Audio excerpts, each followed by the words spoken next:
Since the field of his missionary work is in Ukraine, while he himself is a Nigerian native, many are twice as shocked.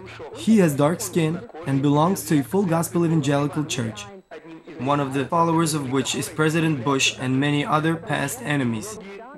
What first seems incompatible, all of a sudden starts to work. Many Ukrainians were disappointed with the Orange Revolution and politics in general, so they are searching for new ideals. And since Pastor Sunday, besides preaching the gospel, also preaches material well-being, he doesn't lack listeners and followers. Nina Ruck decided to have a closer look at Christians who live according to the Bible. Everyone is on their feet on Sunday afternoon here in the sports complex. They're singing and dancing with all their hearts. It looks like a rock concert and a performance of a superstar. Everybody rejoices here. Sunday Adelaja, who calls himself a pastor of this church, came from Nigeria. He has come here to the Orthodox Ukraine more than 10 years ago, and he regularly drives everyone here into ecstasy. Here you can cleanse your soul, find Jesus, and at the same time fall almost into trance. Pastor Sunday calls his church God's embassy.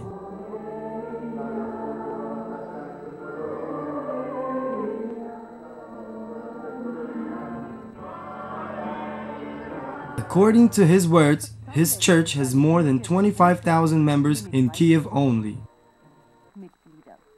A Kubishkin family is also a part of this church. Natasha and her husband attend all of Pastor Sunday's sermons. Most of his sermons are like school lessons. Brothers and sisters, how can we recognize a God-fearing person? Not because he goes to church or he knows me personally, says Pastor Sunday, but you will know him by his deeds. The Kubishkins adopted little Samuel 6 months ago. They're proud of their new democratic country, and they don't see any contradiction in this. With their 2 older daughters that took part in the Orange Revolution, they are very proud for their new republic. Pastor is always present in their home. He is our role model, they say.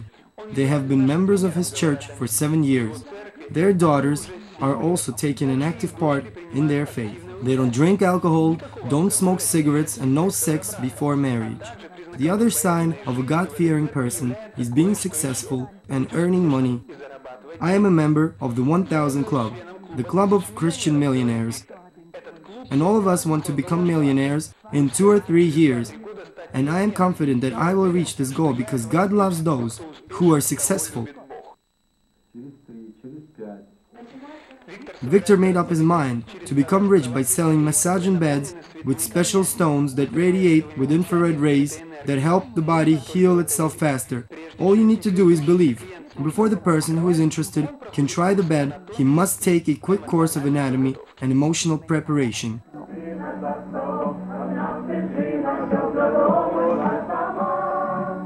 Singing karaoke is also a part of the concept of healing because singing opens the soul.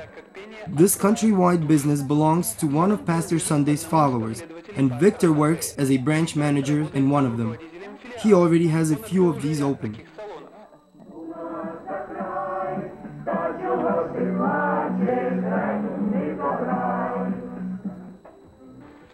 You can test the bed out for free several times before buying, and it approximates at 2,500 euros. It's a good investment because you can lease the bed out at hourly rates.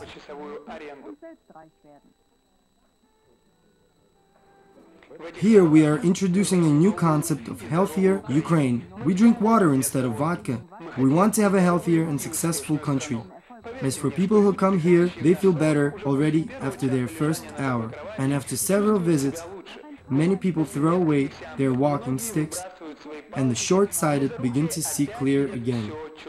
Miracles aren't alien to the Orthodox Church either, but Pastor Sunday and his followers pass all boundaries. It is more than 1,000 years ago that Ukraine accepted Christianity as national religion.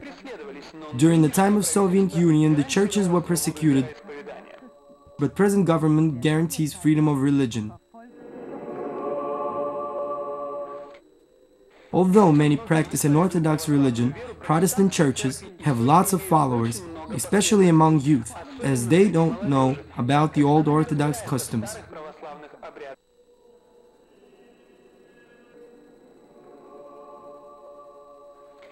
For the Kiev Orthodox Patriarch Philaret, Pastor Sunday's church is devil incarnate. According to his words, he should preach in his homeland. Africa is a big continent and a huge field for the work of such people as Sunday Adelaja.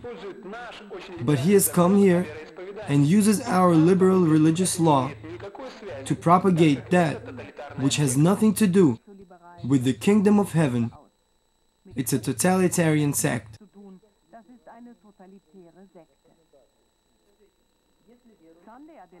Sunday Adelaja has opened churches all over Ukraine.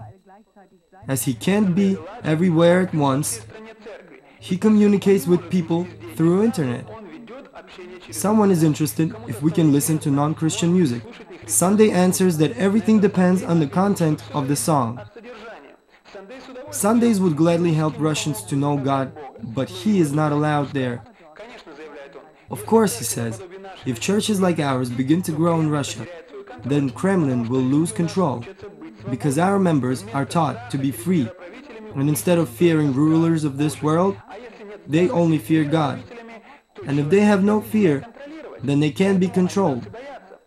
That's why they're afraid of us. Pastor Sunday easily fills the sports complex, which is situated on the east side of Kiev. And his church has no financial problems because Pastor encourages everybody who can pay tithes, and many do this. After all, the donations are also a part of a God-fearing life.